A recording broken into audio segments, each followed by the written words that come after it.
dentro do campo tradicional, a gente vai ter um predomínio, por exemplo, de relações mais diversas, né, que vão, por exemplo, entender o território, né, a cosmogonia ou a cosmologia, ou seja, a história, né, da Terra e do mundo, ou, né, a forma com que a gente entende os símbolos e rituais, né, e outros elementos imateriais dentro das nossas relações sociais, muito mais diversificadas do que quando a gente vai, por exemplo, enxergar a agricultura a partir da ótica do agronegócio, né, que vai ter um alicerce muito mais forte, né, permeando o capitalismo dentro dessas relações, né, da agricultura, propriedade privada, né, que é muito diferente, por exemplo, quando a gente está pensando em tradicionais, né, que vão encarar isso como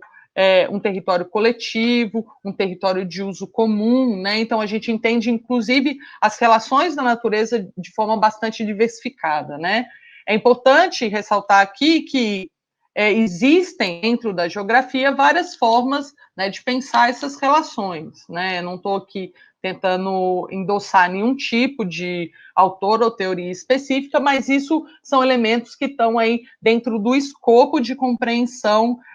da geografia agrária, né? Essa geografia que vai olhar com mais atenção as questões voltadas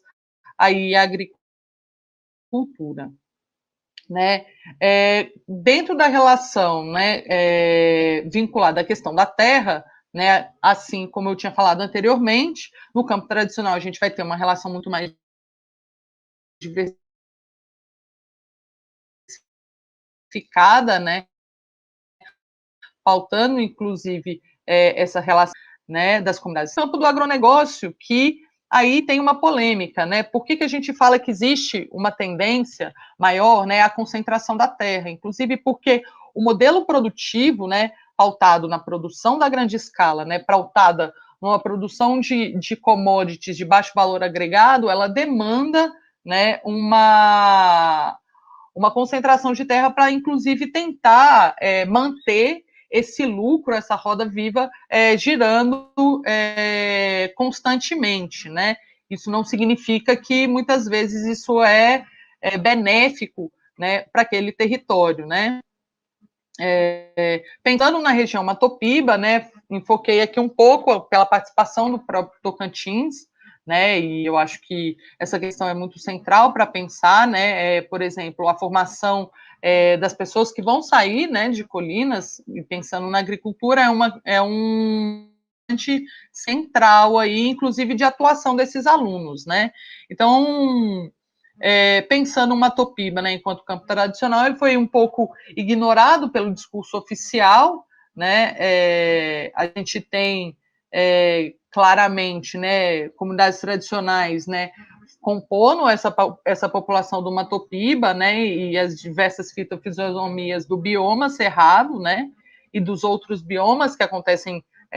de encontro, lembrando que o Tocantins, por exemplo, né, tem um ecótono na região norte, né, a gente tem áreas de transição, né, dentro do Matopiba com Caatinga, com a Amazônia. Estou falando isso porque isso também acaba, de alguma maneira, criando metodologias distintas quando a gente vai pensar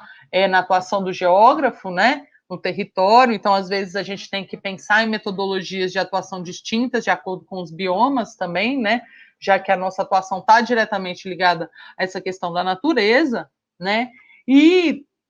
uma Matopiba aí também pensando como uma região competitiva econômica, né, muito mais vinculada à questão da logística, né, da modernização do campo, de acesso a mercados internacionais, desenvolvimento territorial, clusters, né, que também são algumas